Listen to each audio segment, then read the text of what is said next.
Hello, welcome to Catholic Life, ordinary people with extraordinary faith. I'm Deacon Jody Moscona. Thank you for joining us today. Today we're going to talk about CASA, Court-Appointed Special Advocates. I know it. I'm familiar with the program because of my years as a lawyer and being around the juvenile court system, even though I never really was a CASA volunteer and I never was really in juvenile court. But you hear a lot about it. It's a very, very important role that these volunteers play in helping children that need advocates, need some support, need help in a lot of ways, and we're going to talk about that today. We're glad that you've joined us.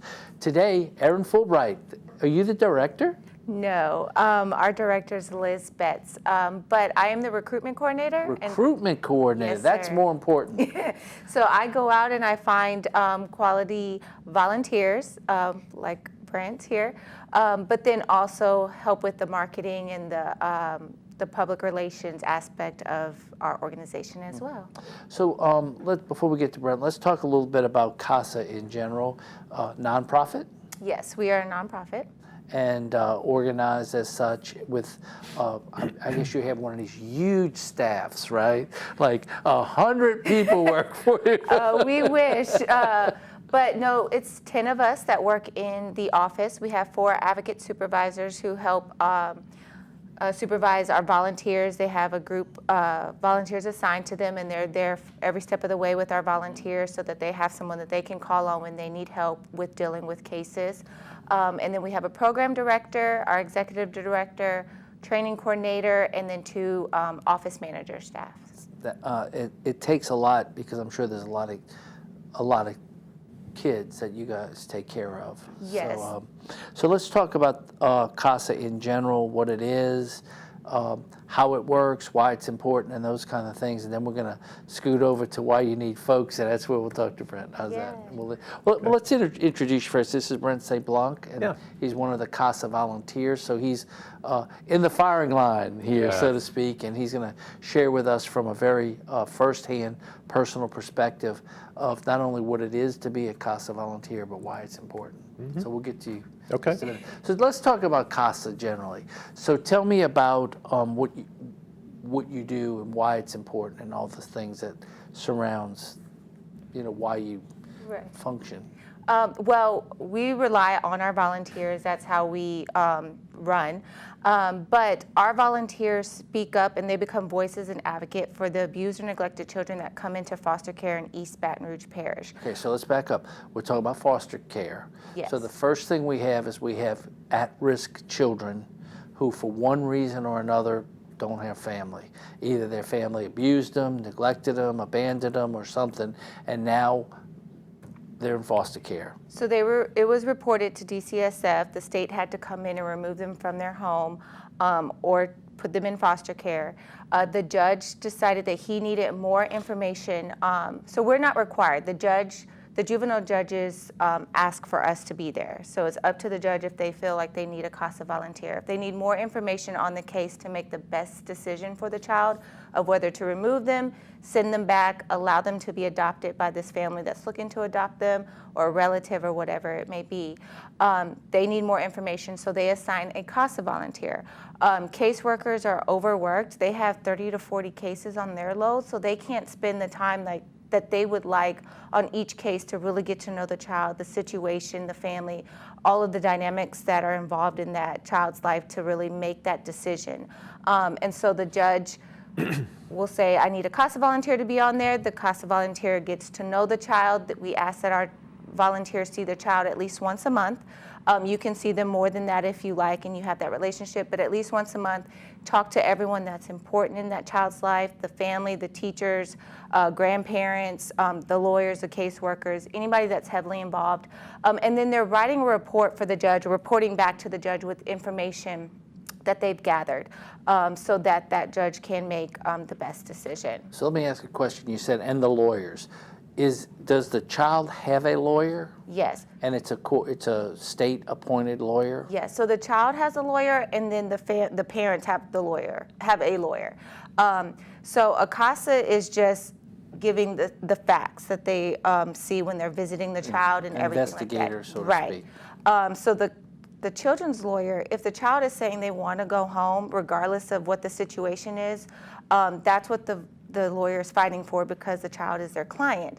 And then the same for the parents. But the CASA is kind of in the middle, just giving the straight facts that they see when they visit, what the child has told them, what parents have told, all of that stuff that they've gathered from their visits over that month. So it's kind of the eyes and the ears for the courts too, but then also that voice for the child of their best interest, because they're going to want to go home to their family even if it's not the best thing for them. They don't know any better. Right. You want to be with your parents. They're kids. Yeah. Yeah. So this is a very fragile place to function. It's a very vulnerable, may be a better word, place to function, because we have kids who the courts have to look at the best interest of the child. That's what the law requires. And sometimes the best interest of the child is not what the child wants or what the parents want. It's something different. And I guess that's why we need to have somebody to get the facts, only the facts, ma'am, Yes. and report them to the court. And that's where you use volunteers, and that's what the CASA volunteers are all about. Yes.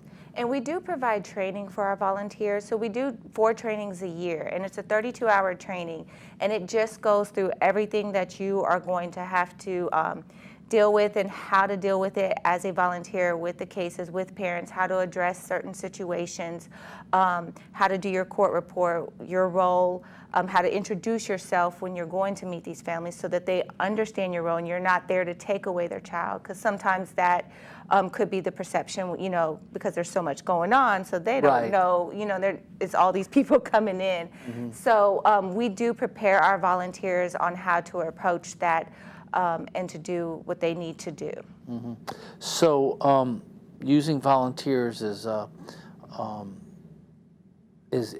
cost-effective way of doing it, but at the same time, like you said, you got to train them, and you got to have people. So you have to have the person, you have to have the training, and then you have to have the activity. So there's a whole lot of steps involved in this whole process. Yes, it is. Okay. So Brent, you're one of the volunteers. Right. This is Brent Sambal. Tell us a little bit about your background.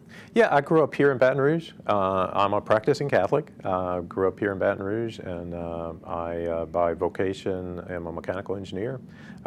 So, a lot of people think, to be a CASA volunteer, I probably need maybe some sort of legal background, or maybe I need, some sort of mental health background. Absolutely not. Our volunteers come from every walk of life, vocation, etc., that you can imagine. The main criteria is you have to have a passion and a desire to help on a child that's been neglected and abused here in our community.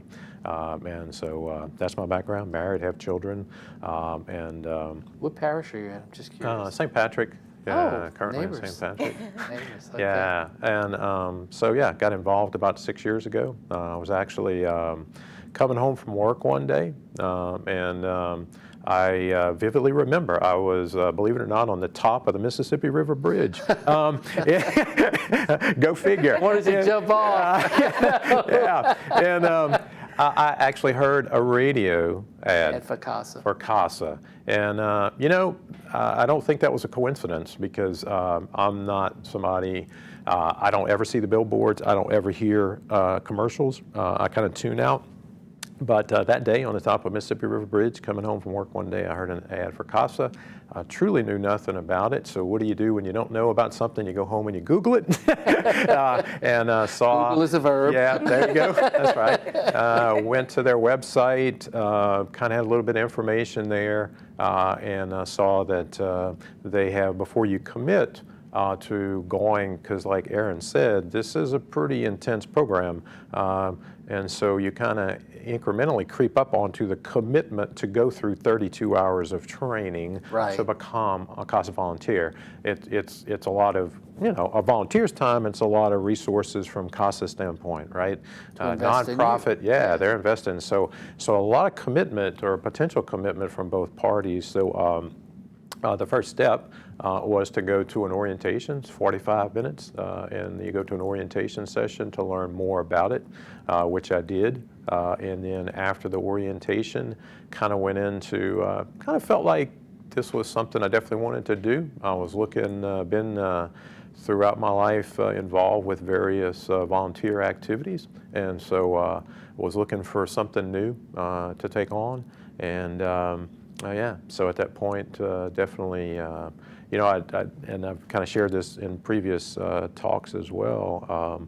I think one of the things that finally cinched the decision for me was I had recently read about a firefighter that was, or well, actually someone who was on the ground at 9/11, and one of the things they noticed is all of the people coming out of the Twin Towers before it collapsed. Everybody was running this way, and this person on the street noticed one firefighter running into the building, and I really thought, really from my standpoint, these situations are horrible, right? Mm-hmm.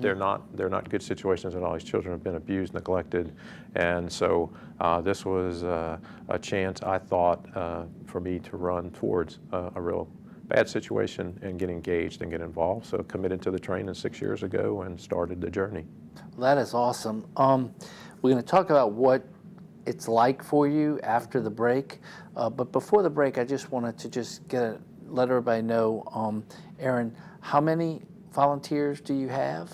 Right now we have a little over 110 volunteers, but we're always recruiting because unfortunately kids are always coming into foster care, and so our goal is to have a volunteer for every child that needs one. So when the judge says that they need a CASA volunteer ready in East Baton Rouge Parish, we have one ready to go, trained, right, and willing to help. And the reason I asked the numbers, because the numbers in reverse tell you what the caseload is, how serious of an issue it is, how much of a need there is. If you say, wow, we got 100 and we need more, it tells you how big of a challenge it is for the courts to deal with so many foster kids and so many kids that are in these very vulnerable situations that you guys find them in. So it's really talks about the need.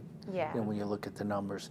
So we're talking about CASA, which is a court-appointed special advocate program, and we're talking about the fact that it's volunteers that the judges in juvenile court appoint to assist in gathering information for the judges to make well-informed decisions about the future of these kids who come into this environment because of some very negative thing that has happened in their life. And we're called as Christians, especially Catholic Christians, to always have a charitable heart, to have a loving heart, to be like Jesus was. And Jesus always said, come to the children, bring the children to me. And we talk about children today. So we're going to take a short break, and at the other side of the break, we're going to actually talk about how this works and what is involved and all the good stuff, and hopefully tug at your heart a little bit, maybe get some volunteers out of the audience today. Amen? Amen. So stay with us. We'll be right back after a short break.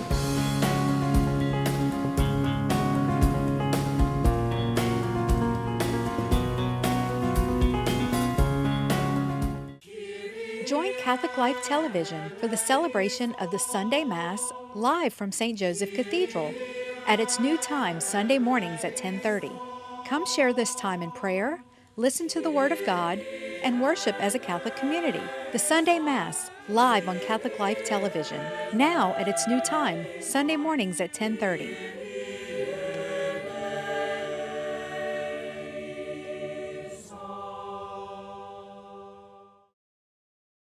Sure, I'd love a cure, but not if it means cloning and destroying human lives to harvest their stem cells. After all, you and I began as tiny human embryos too. Using our tax dollars to end the lives of developing human beings is unethical. Besides, there are other stem cell sources that don't kill human lives. These have already treated or cured thousands of patients. Guess how many treatments and cures there have been using human embryonic stem cells? None. Learn the facts today.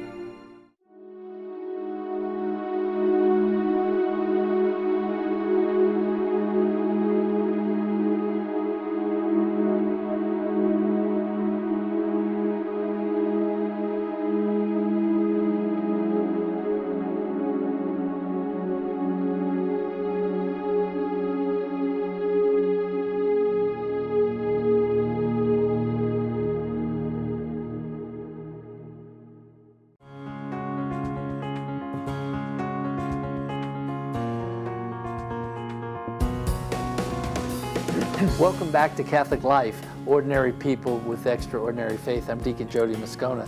Thank you for staying through the break. Today we're talking about CASA, which are volunteers that assist the juvenile court system in helping children that find themselves in the foster system in a very, very vulnerable place in their life, and they are in need in a lot of ways for help. And one of the ways that they get help is through CASA. And the recruitment director, coordinator for CASA is Erin Fulbright. Welcome back. Thank you. And we have Brent St. Block, one of the volunteers, who has joined us today to talk a little bit about his personal experience. Before the break, we talked a little bit about the general thing that CASA does, and I kind of summarized it as we did the intro here. Did I get it right? Yes, you did. All right. Good job. Good job. So that's what I tell my granddaughter all the time. Good job. So anyway, where we were, let's back up just a second, just to remind everybody that we're talking about children that are in the foster children's care system of the state, which are kids that have been neglected in some way, either abused, neglected, abandoned, or one of those, some category. So they've already been through a traumatic place. Right. They've been brought out of their family, put into another place, and they are sometimes in a strange home. Yeah. And the courts are the ones that determine if they stay there, they move on, or where they go. And the courts have the best interests of the child as their directive. That's their role in the whole thing. What is best for the child? And one of the things that the courts need, the judges need, is information that comes from you, right? Now, Brent, so you've been a volunteer for how long? 6 years, yep. 6 years. So you went through you heard this call on the radio, you went through an orientation, and then you went through 32 hours of training. Correct. Do you feel like at the end you were prepared enough to do what you now know you had to do? Yes and no. Okay. It's kind of like any training. It's the foundation. And don't throw the book away, because you're going to come back to it often and repeatedly. Well, that makes sense. And then it's on-the-job training. And the good thing about the way CASA is set up is you think of that as your 32 hours of training as your undergraduate degree. It puts you in a position to where CASA in the court system feels confident that you have some base level to function and represent that child. Right. But now the real journey begins. And the way CASA works, and Erin alluded to it, I mean, there are 4 advocate supervisors. So there are 4 people that oversee the 100 and something volunteers, right? And so they keep us between the ditches, right? I mean, they are a source to go back.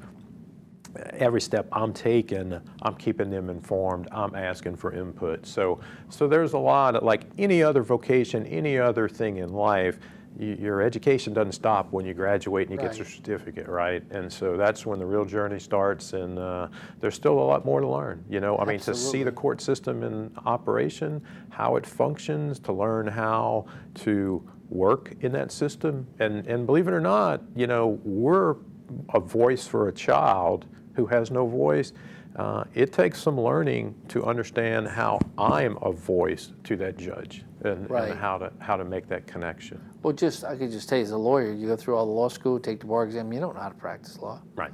But y'all do work with lawyers. I mean, both sides have a lawyer. The child has a lawyer, the parents involved in the case have an attorney. But truthfully, we're more kind of boots on the ground. We're working to make sure we, CASA, we don't directly administer any services for the child, right? Department of Child and Family Services, DCFS, there's a case manager. They're responsible for making sure that the kid, you know, has clothes for school, you know, supplies, et cetera, their needs. They typically, these kids, as you can imagine, have been in a very traumatic situation. They need mental health services, right?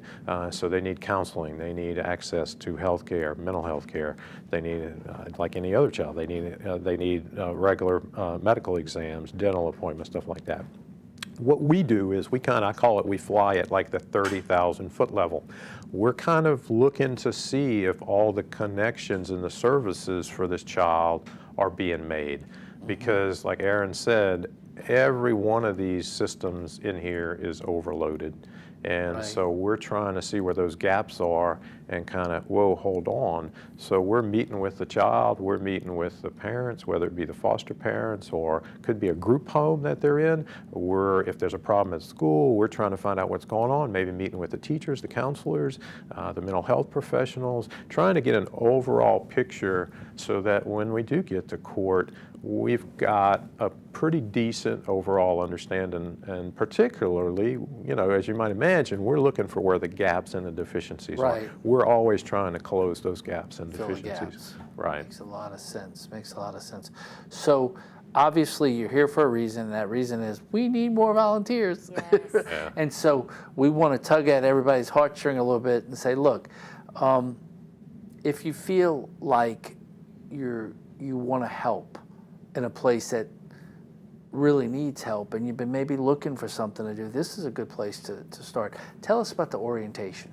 So the orientation just briefly goes through kind of what we've touched on, but goes a little bit more in depth. You're able to ask questions to our training coordinator that you may have. And then there's a couple of videos that you watch. It's no more than 45 minutes unless you have a lot of questions and you're sitting Right. there talking with her, but because we won't rush you. But and then you can start the process, and so that would be an application. You fill out an application. We do ask for 3 references, non-family. Again, because this is something that we take seriously and we want you to take seriously, make sure you're a good fit for this and we're a good fit for you. So we go through that. There's a post-interview, and then we get you signed up for an orientation. We do those 4 times, not an orientation, I'm sorry, a training course. So we do those 4 times a year. So if the next one, like our next one now is June 11th, so if you were to come into an orientation that we have weekly, they're listed on our website. You come in, this is something you want to do, and you get that process started, we can sign you up for that June 11th class.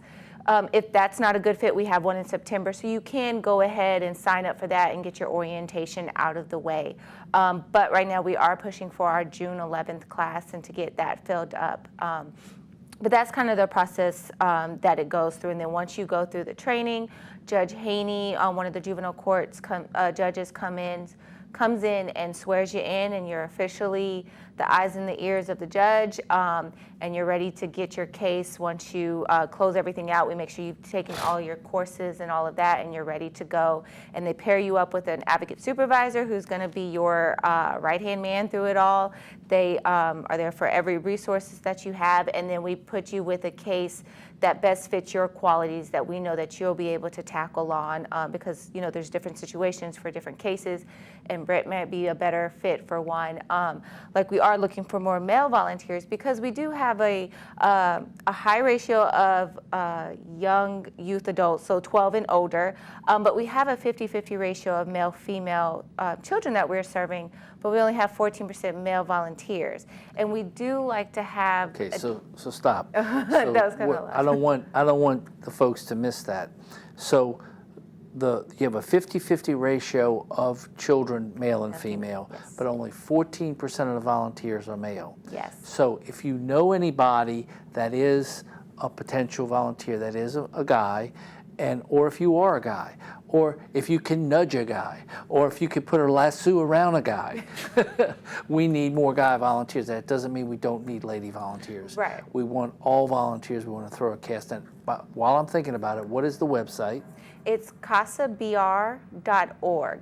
casabr.org, and what's the phone number? It's 225-379-8598. Okay, so if you are watching this, and we'll try to put that on the screen so people can see it, we need for you to contact CASA, and even if you're calling just to get more information to feed to somebody else, maybe they need a brochure or something, Yes. you can send it their way, or maybe you tell them on the website where to get the information, they can download it and print it. There's a lot of ways to engage the system of recruitment. Yes. And so that's what we're here to talk about Right. in the last few minutes. So when you heard that commercial, you Right. must have called. Actually went to the website. Went to the website. Went from the You did say website. The that. orientations were there, and then I did go ahead and call in, and as I remember, called in 6 years ago to schedule for my orientation. I did take more than 45 minutes because I filled them up with a lot of questions, a lot of things Sure. I wanted to know. You're an right, a lot of engineer. things that a lot of things that I wanted to understand about it. But it is like Aaron said. We serve infants through 17-year-old. And, in particular, women can do this job all day long, but it does help. There's a lot of children, preteens and teen boys that are in the system that it does, I think there's a slight advantage, and we're always looking for that edge, right? There is a slight advantage to having a male volunteer to work with that teenage boy that's still in the system. And so, we're always looking for that to help kind of up our chances of success. And, I think, traditionally maybe CASA's gotten, maybe people have affiliated, where it's more small children, but there are just as many teenagers in the system as there are, infant or 0 to 5 or Right. 6-year-old, right? And so that's where, I'd say for the men, it's been I've been involved with a lot of different volunteer activities, but it's one of the more engaging, impactful, That's where I was going to go volunteers. next. Tell me about the personal gratification, reward Yeah. of serving. Yeah, I don't know where to even start there. As a practicing Catholic, there's a lot in the scriptures about children and a lot about seeking out the poor in spirit. Well, if you want to see the poor in spirit, and I'll show you where the poor in spirit are. Right now, yeah. It's with these abused children, and it's a chance to make a difference. But it also is pretty amazing that for me, it has fed back in the other direction. And as I've found in a lot of different other ministries, that's where you encounter Christ face to face in a day-to-day basis. And he doesn't let you down, does he? No, and yeah. So I can't do any better than that to tell you that the more you give, the more you get. And Brent, this has just been awesome for you to share with us from a personal perspective. And Aaron, thank you for giving us the overview and the facts. And I want to encourage everybody to just listen to what Brent said about the fact that there is a need. You can fill the need, and you won't be disappointed because God will reward you for what you do. Amen? Amen. I want to thank them for being here with us today, and I want to thank you for watching. We've been talking about CASA, and if you want to get information, go to casabr.org or 225-379-8598. With that, we're going to sign off now. Thank you for watching.